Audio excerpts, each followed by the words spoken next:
The stars were old, older than memory, older than the stories told by the oldest races. They had seen empires rise and fall like waves against the edge of time. But through all of it, one truth had remained, passed down from one civilization to the next, carved into the language of the cosmos itself. Don't wake the humans. No one remembered exactly who had first spoken those words. No one knew where they had come from. But every species that discovered faster than light travel and joined the Galactic Council learned the rule on their first day of membership. It was written in the Charter, older than any of the Council's laws. The reason, though, was not written anywhere. Only whispers, legends, and fragments of records that survived the collapse. The Valari historian said the humans were the first dreamers. The Ilaran priest called them the makers of fire and thought, and the Quarn simply called them the Great Silence. No one truly knew what happened to them, only that one day the humans had vanished. Their cities, their fleets, their voices across the stars, all gone. What they left behind were ruins so advanced that even the Council's brightest engineers could not fully understand them. To the galaxy, Earth was a graveyard of gods. Archon Threx of the Valari did not believe in myths. He was a leader of logic, raised in the cold light of reason. Yet as he stood in the Hall of Memory, gazing at the holographic image of Earth suspended in blue light, he could not shake the feeling that the myths were watching him back. The planet looked peaceful. Quiet oceans, gray continents, no visible life. But the sensors read something deep beneath the crust, a faint energy pulse, steady and slow like a heartbeat. Threx turned to the scientists beside him. "You're sure it's not geological?" The chief researcher, a pale-skinned Altheran with 6 eyes, shook her head. "No, Archon. It's organic. It's alive." A silence fell over the room. The air seemed heavier. That was when Threx remembered the rule. The one written in every console law. The one older than any starship code. Don't wake the humans. He left the hall and walked through the endless corridors of the console spire. Outside the glass walls, entire cities floated between the rings of the capital world. Thousands of alien species lived here together, their lights shining like constellations across the night. Once, this sight had filled Threx with pride. But now he saw the shadows beneath the light. Their suns were dimming. Their crops were failing. The very fabric of energy they relied on was weakening. Every scientific model showed the same future. Within 5,000 years, life across the known galaxy would begin to fade. They called it the slow collapse. For centuries, the Council had tried everything: new energy sources, artificial stars, even bioforging entire planets, but nothing lasted. The universe itself was cooling, its once bright spark fading into silence. And now, for the first time in his life, Archon Threx felt fear, not for himself, but for everything. That night, Threx sat alone in his quarters, staring at the old hologram of the Milky Way. The center glowed weakly now, where once it had burned with light. He poured himself a cup of synth water and listened to the hum of the energy field that kept the station alive. The voice of his old mentor echoed in his memory. "Do not seek the humans. Threx, they are not a legend. They are a warning." He had believed those words once, but warnings did not feed the hungry or stop dying stars. Maybe, he thought, the universe had grown too afraid of its own saviors. The next day, the Council Assembly met in the Great Chamber, a vast circular hall filled with light and sound. Thousands of representatives from across the galaxy filled the floating seats, their voices blending into a chaotic song of debate. Threx waited for silence before stepping into the center. His tall silver-blue figure reflected the chamber lights. He spoke simply. "Our civilizations are dying. The stars that gave us life are fading. We have searched every path and found only despair. There is one option left, the one we swore to never take." The chamber rippled with unease. Murmurs filled the air. Threx continued. "We must return to the Terran system. We must find out if the humans still live." The protest came instantly. A reptilian envoy hissed, "You would break the oldest law of the universe?" A soft-voiced creature from the Nabari world said, "You do not understand what you ask." They were not gods. They were storms. Others shouted words that were not translatable, sounds of fear, ancient and trembling. Threx raised his hand. "Listen to me. We face extinction. Do you think the humans vanished because they destroyed themselves? No, they chose silence. They knew something we do not. If we find them, if we can speak with even one, we might find a way to survive. The voices quieted, but not from agreement. From shock, the oldest member of the council, a being called the Morai Seer, floated forward on waves of light. Her voice was like the wind and stone.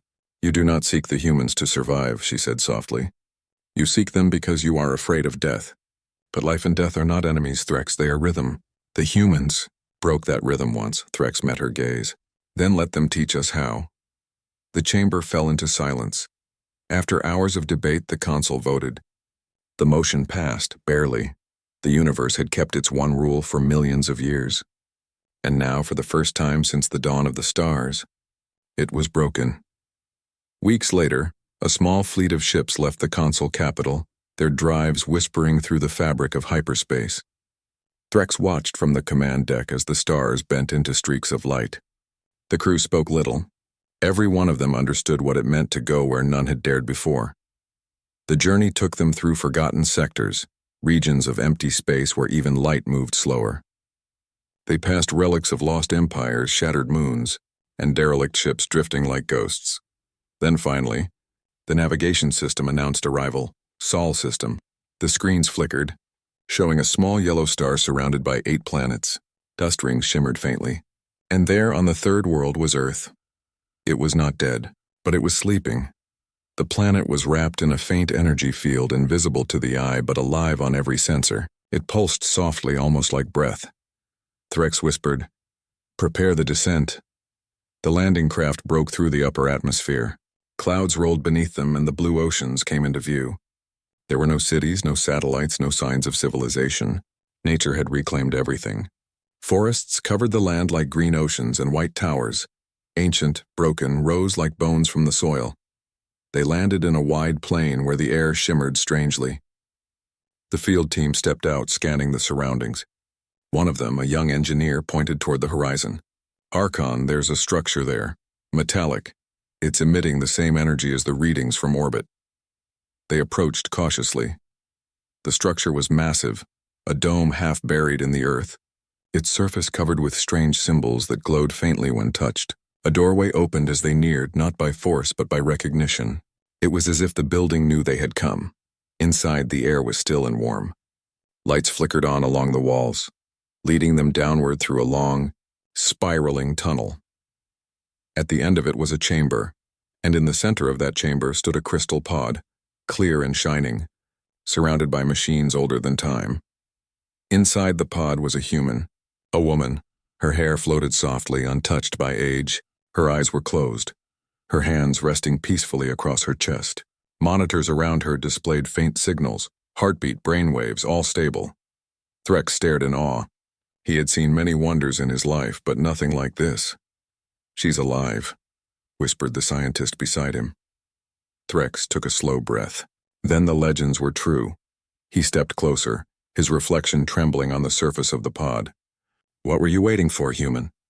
he murmured. "Why did you sleep while the stars died?" No answer came, only the steady pulse of the machines. Then suddenly the readings on the monitors shifted. The pulse grew stronger. The scientists began shouting readings. "Energy spike detected. Neural patterns active." As the chamber lights flickered brighter and brighter, Threx took a step back. His heart pounded as the crystal began to crack. The ancient machines stirred like beasts waking from slumber. A voice filled the chamber, not loud but clear, as if the air itself spoke. "Who dares disturb the dream?" The team froze. Threx whispered the truth that would echo through history. "We are the Galactic Council, and we need your help." The chamber lights flared white and the world trembled. The chamber trembled with light. Machines hummed, the air vibrated, and the ice around the pod cracked like breaking glass. The soft blue glow grew brighter until the whole room shone like a second sun. Archon Threx shielded his eyes as a pulse of energy rushed through the floor. The readings on the console spiked, power levels far beyond anything the console had ever recorded. And then, silence. The light faded. The hum stopped. Only the sound of breathing filled the room, slow, calm, and very human. The woman inside the crystal opened her eyes. They were the color of the morning sky, bright and deep. She looked around, blinking as if she were waking from a long dream. The strange creatures before her, the tall Valari with silver skin, the Altheran with 6 eyes, the Quarn with a body of light, were all new to her. Yet something in her gaze held no fear. Her voice, soft but firm, broke the silence. "Who are you?" Threx stepped forward. His translator flickered, adapting her ancient tongue. "I am Archon Threx of the Galactic Council. We come from across the stars. We found you sleeping and—" She interrupted gently. "You woke me." Threx hesitated. Yes, her eyes lowered. For a moment she looked sad, like someone remembering something painful.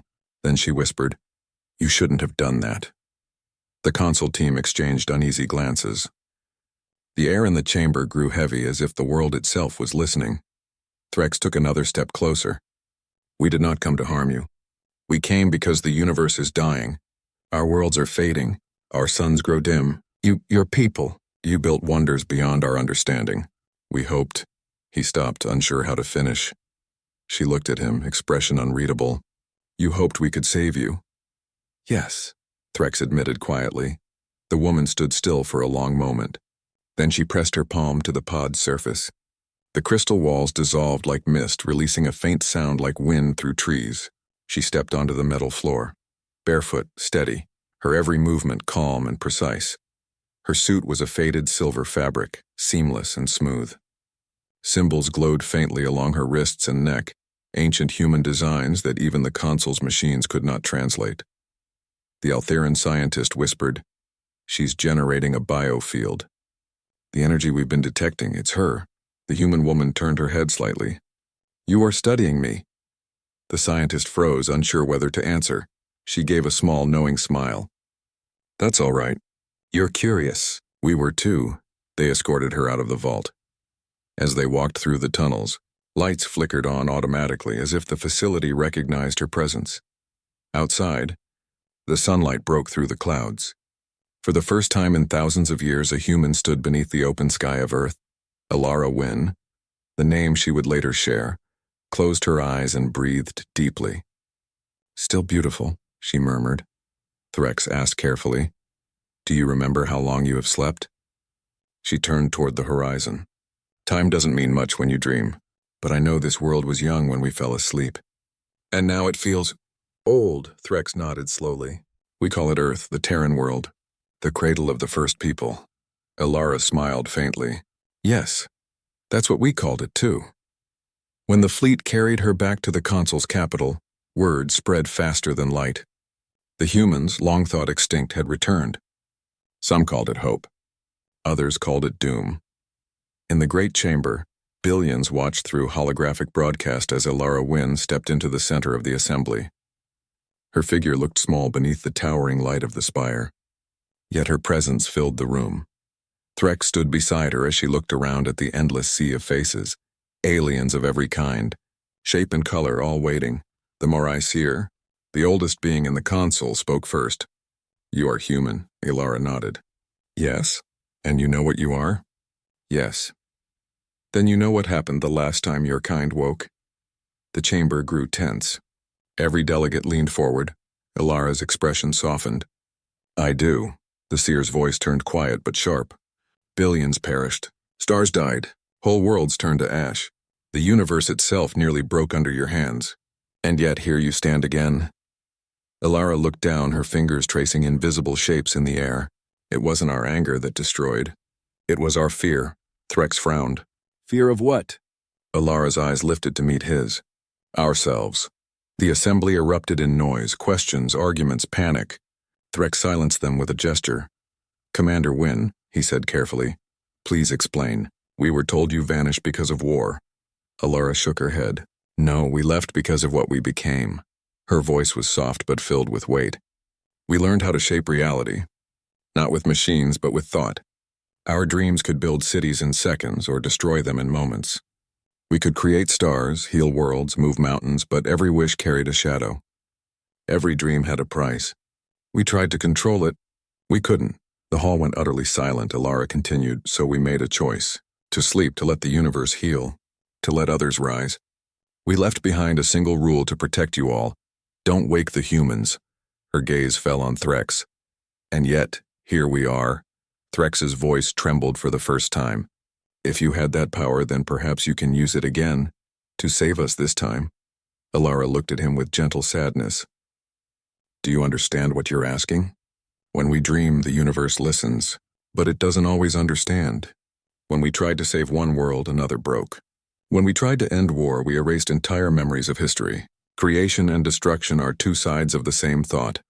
The seer's voice echoed softly, almost like prayer. Then perhaps it is better you remain sleeping. Alara tilted her head. Perhaps. But you woke me for a reason. Threx stepped closer. Because our stars are dying, and we are running out of time. You said your people could shape reality. If there is even a chance that you can help, shouldn't we try? Alara studied him. You're brave, Archon. But bravery is not always wisdom. I know, Threx said. But wisdom never saved anyone by staying silent. That night, the council debated in private chambers. The question before them was clear. Should they allow the human to remain awake or return her to sleep? Some wanted to destroy the vault, to seal away all traces of human power. Others begged to learn from her, to study her mind. Threx sat alone, watching the stars beyond the window. He could see the faint flicker of dying suns in distant galaxies. Their light was fading like old candles. He thought of Alara's words. When we dream, the universe listens. What if just once the universe needed to listen again? Alara stood outside on a balcony of the console spire. The night was quiet. Alien constellations glimmered across the dark sky. She had seen so many stars once, long ago, but now they felt smaller, weaker, colder. Threx approached slowly. You don't sleep, do you? Alara smiled faintly. Not anymore. Why? Because when I sleep, I still see the old world. I see cities made of thought, oceans that sang, children who dreamed the sky brighter. And then I see them all fade because we wanted too much. Threx hesitated. Maybe wanting too much is part of being alive. She looked at him. Is it, or is it part of forgetting what we already have? Neither spoke for a long time. The stars above flickered as if struggling to breathe. Alara whispered, You said your worlds are dying. Tell me about them, Threx did. He told her about the fading light of the Valari suns, the empty colonies of the Nabari, the silent oceans of the Quarn. He spoke not as a leader, but as someone who loved what was slipping away. When he finished, Alara's eyes glistened. You care deeply for them. I have to, he said simply. It's my purpose, she smiled softly. That's something humanity forgot before we slept, what purpose truly meant. Days passed. Alara explored the console capital, touching the ancient machines, reading the light languages of new species, learning how far the galaxy had come. Everywhere she went, people watched her, some with hope, some with fear. But there was something else too. The stars began to flicker a little brighter near the console worlds. Scientists noticed energy surges, small but real. No one could explain it. Alara said nothing. But each night she looked at the stars and whispered softly to them, as if speaking to old friends. When Threx asked her about it, she only said, Sometimes the universe needs to be reminded it is alive. One evening, the assembly called for her again. The Maraisir spoke. You have seen our struggle. You know our fear. What will you do, human? Alara looked at the gathered leaders. Her voice was calm. What do you want me to do? The seer answered, Save us. Alara was silent. Then she said quietly, Very well.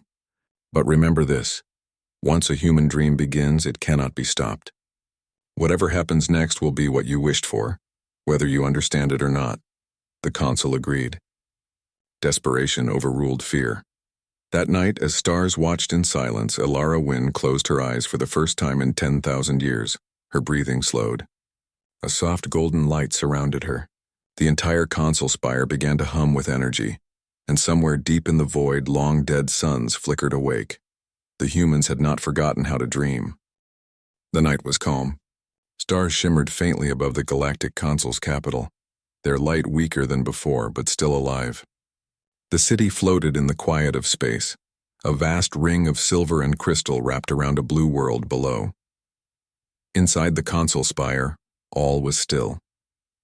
Delegates had gone to rest, machines hummed softly, and only one chamber remained awake, the Hall of Harmony, where Alara Wynn slept for the first time in 10,000 years. Her body lay inside a sphere of golden light. Her breathing was slow, her heartbeat steady. But her mind was not resting. It was moving. Archon Threx stood before the sphere, watching her with both awe and fear. He could feel the vibration in the air like a silent song. The light was not coming from the machines. It was coming from her. Energy readings increasing, said the Altheran scientist beside him, adjusting her scanner nervously. It's rewriting the local field. Space around her is bending, Threx frowned. Can we stop it if something goes wrong? The scientist hesitated. Archon, with respect, this isn't something we can stop. It's not technology, it's thought. Then the light flared brighter. A wave of soft golden energy expanded outward, passing through walls, floors, even through the entire spire without breaking anything. Every being who felt it experienced something different. Some saw memories of home, some felt a warmth in their hearts. Others heard music that seemed to come from within. And in the same moment, across distant galaxies, old suns flickered. A dying red star on the edge of Valari space suddenly grew brighter. A frozen moon in the Nabari system began to thaw. The scientists in the console spire watched the readings in shock. Energy renewal detected across multiple sectors. One shouted, "The stars, they're coming back." Threx could not believe it. Is she doing this? The scientist nodded slowly. It can't be anything else. Inside the golden sphere, Ilara Wynn was dreaming. She dreamed of oceans that shimmered like crystal, of trees that sang, of cities built on clouds. She dreamed of laughter, of connection, of stars that never died. Her thoughts flowed out like rivers of light, touching every corner of the galaxy. But dreams are not only light.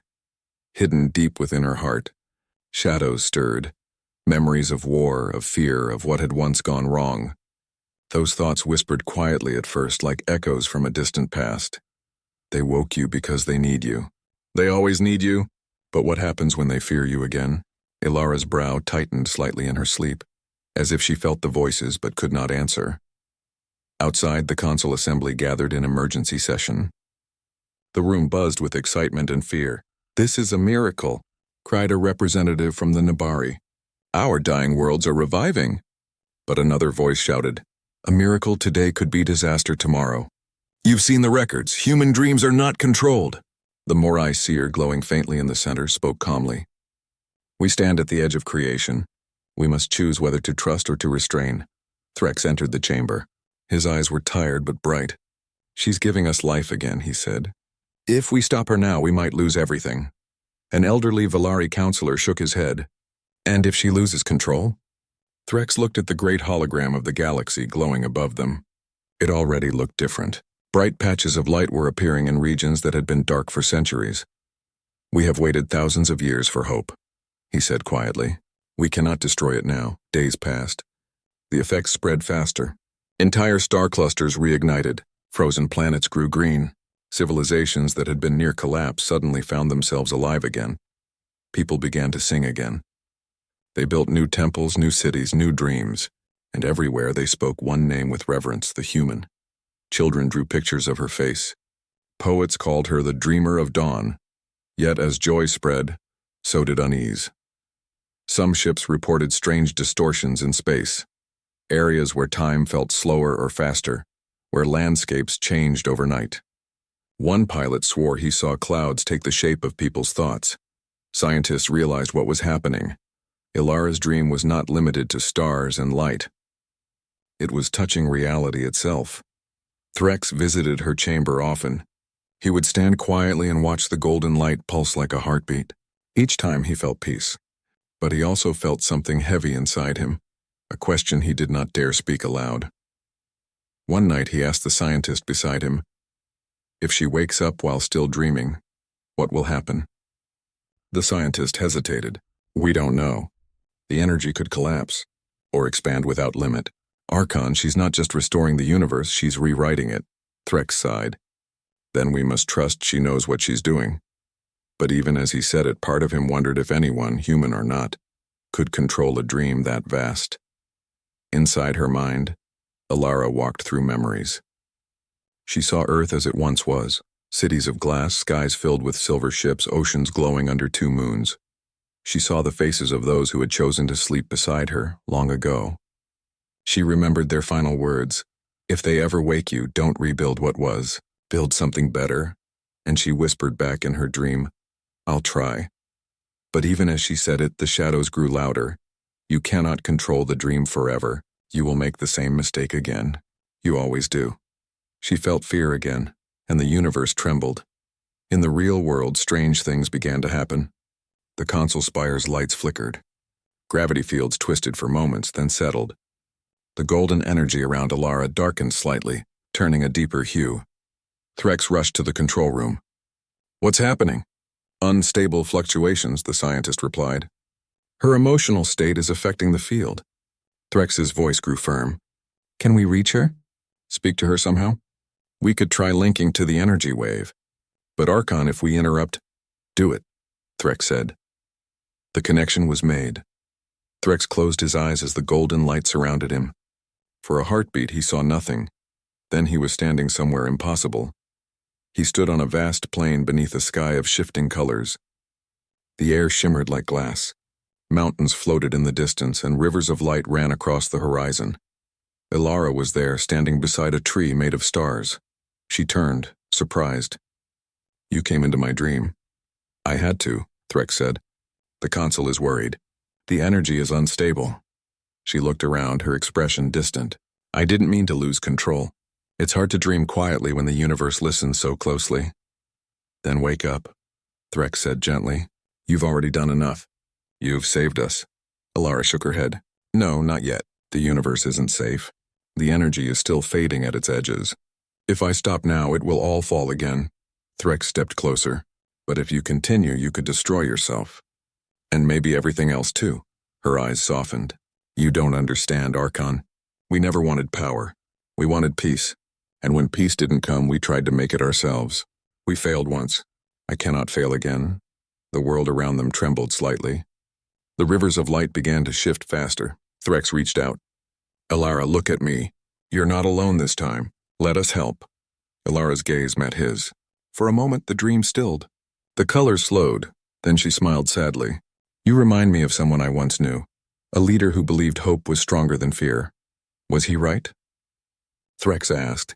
She looked at the stars. "Sometimes." Back in the real world, the scientists saw the reading stabilize again. The energy softened, its pulse steady once more. Threx awoke from the connection, breathing hard. "She's holding on," he said. "But she's tired." The Morai seer approached quietly. "If she cannot maintain the balance, the dream may collapse." "And if that happens," Threx nodded grimly, "the universe might collapse with it." For several days, everything remained balanced. The galaxies continued to heal. The console worlds flourished. But on the seventh day, something changed. The golden light around the spire dimmed. The temperature of nearby systems began to drop. Alara's body stirred inside the sphere. Her eyes moved rapidly beneath closed lids. "She's dreaming faster," the scientist warned.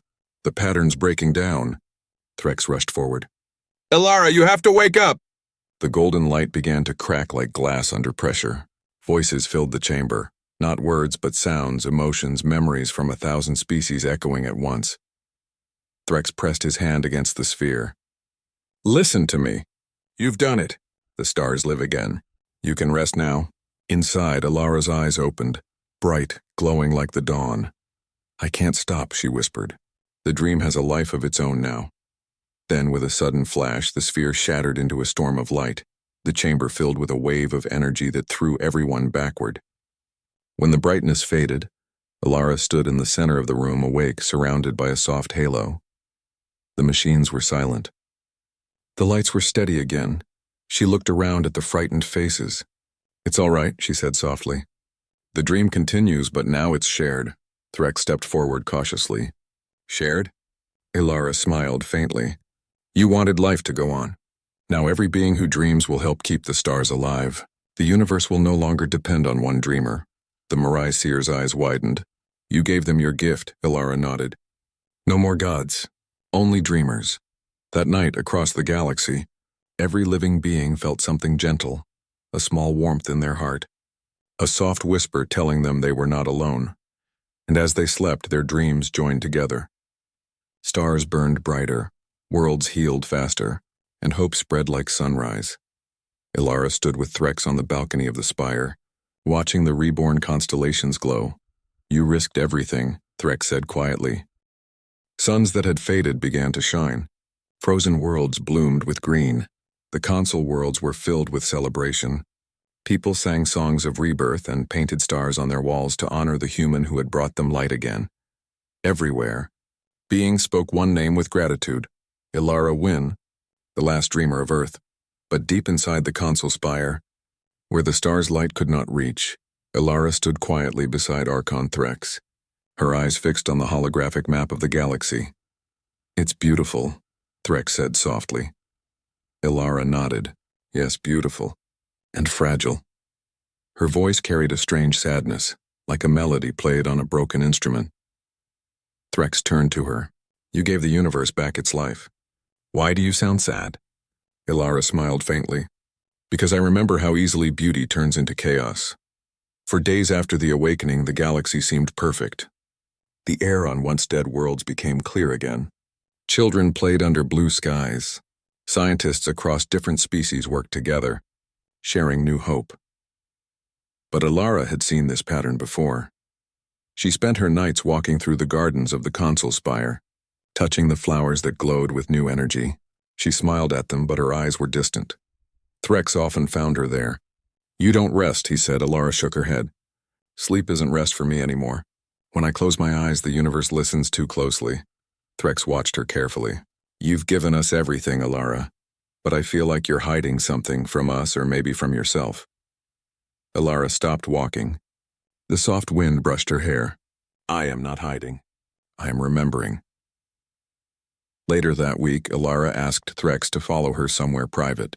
They boarded a small ship and left the console capital, traveling beyond the edge of the known worlds. The stars grew fewer, the darkness thicker. Finally, they arrived at a cold, quiet planet covered in silver ice. "This world," Ilara said, "is where it began." The scanners showed no life, no cities, no light, only endless frozen plains.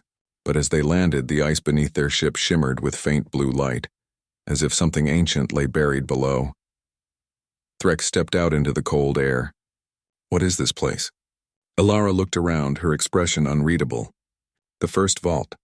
The place where humanity decided to sleep." They walked for hours across the frozen field until they reached a deep pit, a circular opening carved with symbols. Inside, blue light pulsed slowly. Ilara touched the edge of the ice. "This was built before the long sleep. We made 7 vaults like this across the stars. 6 failed. This one survived." Threx stared into the glowing pit. "You built these to hide?" "No," she said quietly. "To protect." He frowned. "Protect what?" Ilara hesitated. "Not ourselves. The universe." They descended through a tunnel made of shining metal and light.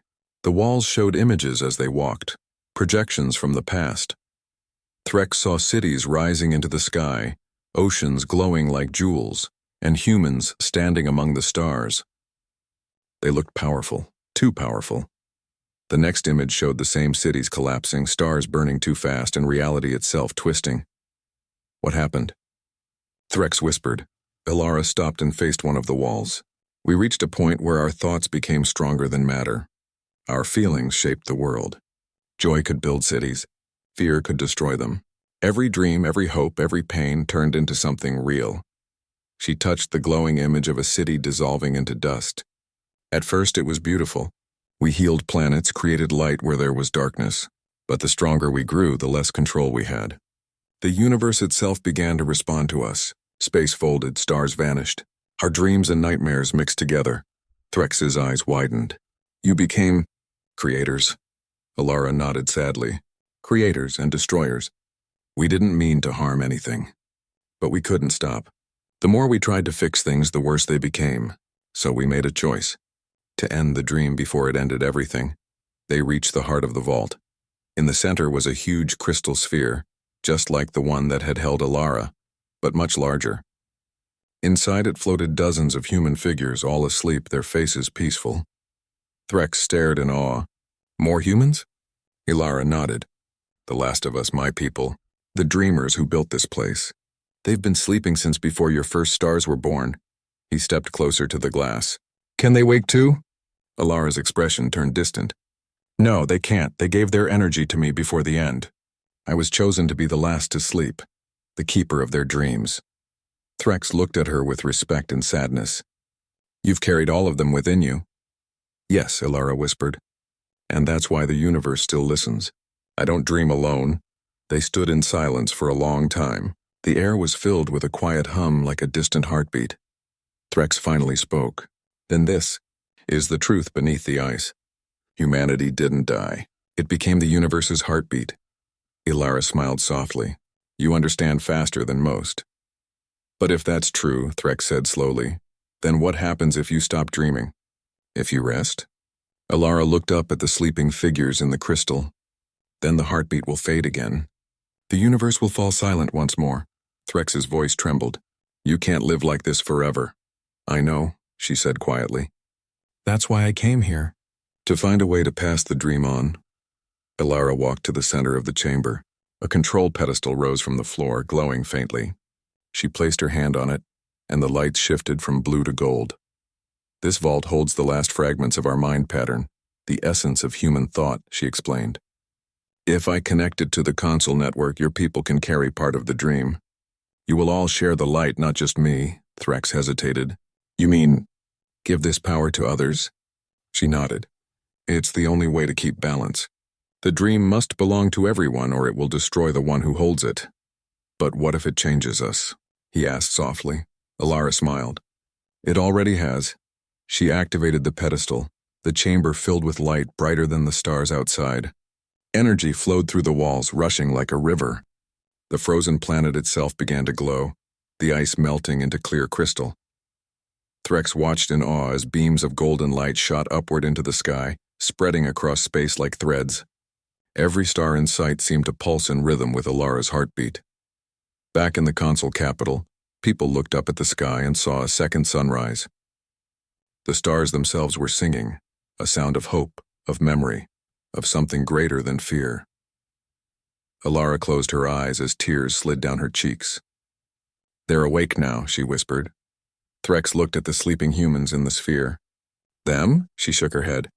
No, the universe. When the light faded, the vault stood silent again.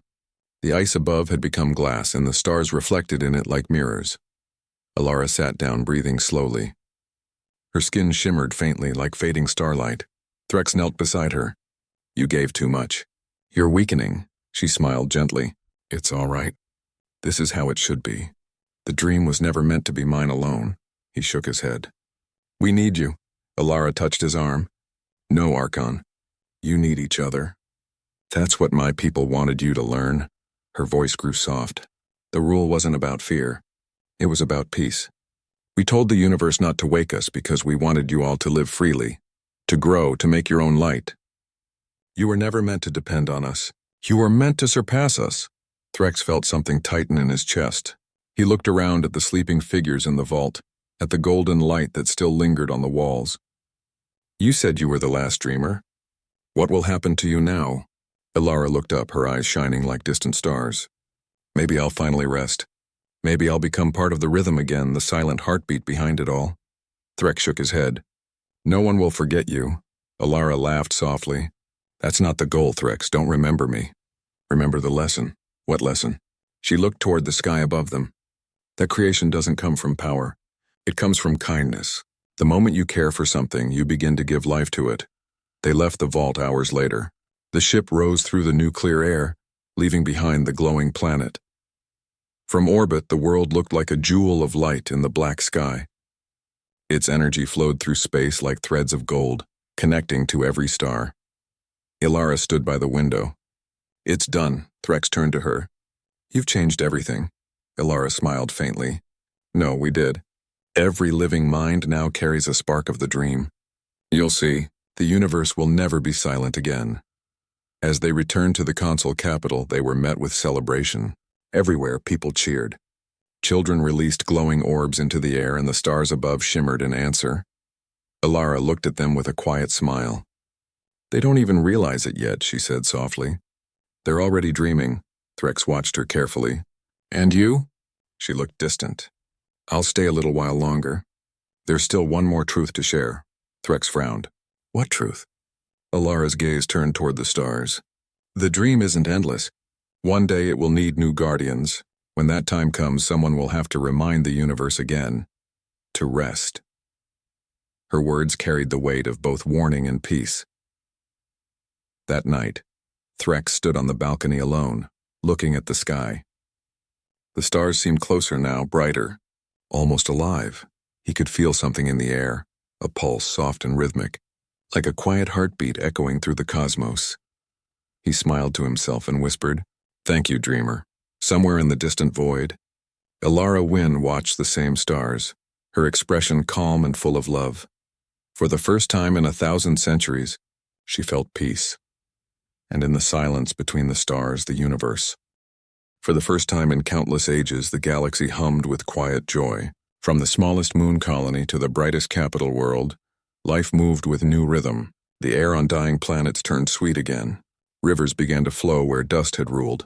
And every night when people looked up at the skies, they saw something new.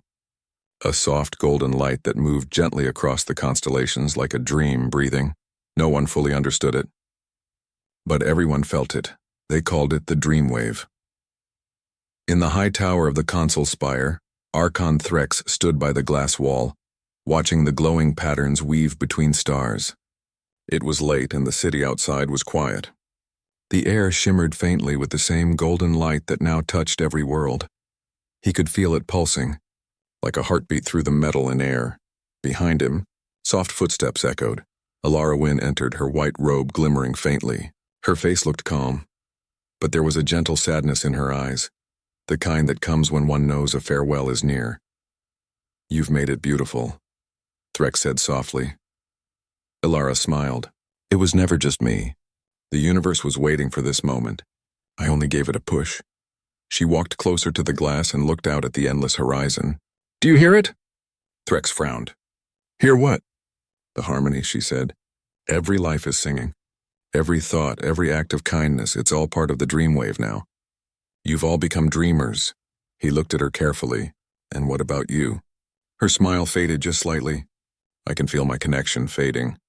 The energy that kept me here is being shared across all living minds. That's how it should be." The next morning, the consul held the largest gathering in its history. Beings from thousands of worlds arrived to honor the one who had brought the light back. The Hall of Memory was filled with voices of every language, every sound blending into one living song. When Elara entered, the room fell silent. Even the air seemed to bow to her presence. Threx led her to the center platform. "Elara Wynn," he said, his voice echoing through the hall. "You gave us life again. You gave us hope. The consul wishes to make you our eternal guardian." Elara looked around at the faces, hopeful, emotional, shining with belief. She took a deep breath. "I am honored," she said softly, "but I cannot stay." The crowd stirred in confusion. Threx's eyes widened. "You mean you're leaving?" Elara nodded. "The Dreamwave doesn't need me anymore. It belongs to everyone now. My people built this universe with love and fire, but your people, you all, must keep it alive with understanding." She looked at them all, her voice strong but gentle. The universe's rule was never about fear. It was a promise. Don't wake the humans, because one day, the universe must learn to dream on its own. A soft murmur passed through the hall. Threx stepped forward. "If you leave, who will guide us? We still have so much to learn." Elara smiled kindly. "You don't need a guide. You have each other. That is what my people forgot long ago." She turned toward the great window that opened to the stars. "Do you know why we fell asleep? Because we grew apart. We stopped listening to one another. Our minds were strong, but our hearts were silent. When hearts fall silent, even stars lose their fire." The hall was completely still now. Every word seemed to reach the deepest part of those listening. Elara's voice softened. "Now you have something greater than power. You have unity. That is the dream worth protecting." After the gathering, Elara and Threx met one last time in the observatory above the consul spire. It was night again. The dreamwave shimmered across the galaxy like golden rivers. Threx asked quietly, "Where will you go?" Elara looked up. "There are still places where light doesn't reach. Old corners of the cosmos where the silence still lingers. I'll go there for a while. The dream must touch even those forgotten stars." He looked at her with deep respect. "Will we ever see you again?" She turned to him, her eyes bright with warmth. "You will." Every time someone shows kindness, every time someone chooses hope over fear, that's where I'll be. Threx smiled sadly. That sounds like something a myth would say. Ilara laughed softly. Then maybe myths are just memories we haven't learned to understand yet. Outside, the console fleet hovered above the planet. Thousands of ships glowed in the dark, their lights synchronized in the rhythm of the dreamwave. As Ilara stepped onto the launch platform, beings of every shape and color gathered to watch. Some bowed, some sang. Others simply placed their hands over their hearts. Threx walked beside her to the edge.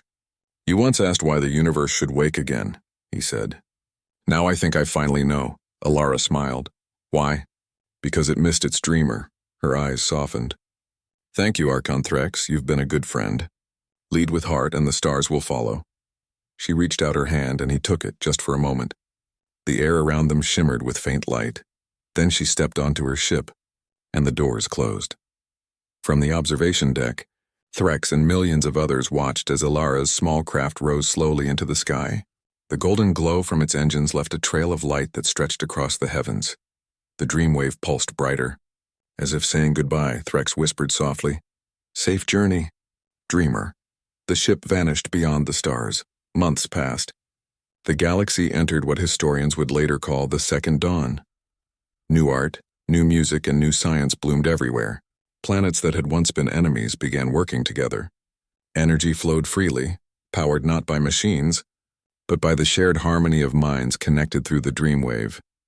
Children on distant worlds were taught the story of the last human, the dreamer who brought the stars back to life. But to them, Ilara Wynn was not just a savior. She was a symbol, a reminder that dreams were not magic. They were courage, and courage was something every living being could share.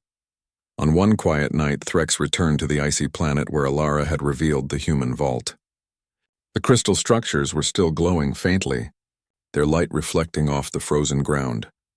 He walked through the silence, remembering her words. As he reached the heart of the vault, he placed his hand on the crystal sphere that once held her people. "We will protect your dream," he said quietly. "We won't forget." For a moment he thought he felt warmth beneath his palm, like the gentle pulse of a heartbeat. He smiled. "Maybe you're still listening." Then he looked up, and for the first time, he noticed a pattern forming in the sky, tiny golden points joining together, shaping the faint outline of a woman's face. Ilara's face. It faded a moment later, leaving only the stars. But Threx knew what he had seen. Generations passed. Civilizations rose higher than before. The dreamwave became part of life, guiding every mind toward compassion and unity. And yet the story of Ilara Wynn never faded. Every species carried it in songs, paintings, and prayers. Children whispered her name before sleeping, believing that if they dreamed kindly, the dreamer would smile upon them. Some said that when someone showed true courage, a faint golden light appeared behind them, a spark of the original dreamwave, still alive. The universe had learned to dream again. One final record remains in the archives of the Galactic Council, written by Archon Threx many years after Ilara's departure. "She came to us when the stars were dying. She taught us that survival is not strength, it is kindness. The universe once had one rule: don't wake the humans. But now we understand. The rule was not a warning. It was an act of love. They rested so we could rise. And when the last dream fades, I believe she will return, not as a savior, but as a friend. Far beyond the edge of the known galaxy, in a quiet corner where new stars were being born, a small figure stood on a field of light. Ilara Wynn watched the forming suns with a peaceful smile. She felt their warmth, their newborn energy.